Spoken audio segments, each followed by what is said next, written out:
वडिलांचे नाव शाहीराजे भोसले आणि आईचे नाव जिजाबाई होते. त्या काळात महाराष्ट्र परकीय आक्रमकाच्या गुलामीगिरीत होता.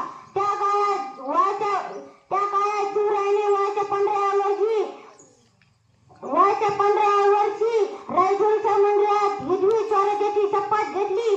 त्यांनी केवळ स्वप्न पाहिले नाही तर ते सत्यात उतरवण्यासाठी मावळ्यांना सोबत घेतले.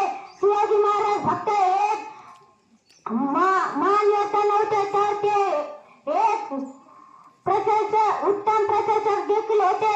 त्यांच्याकडून आपण अनेक गोष्टी शिकू शकतो. महाराजांच्या स्वराज्यात स्त्रियांना हव्यासारखा मान दिला जात असे.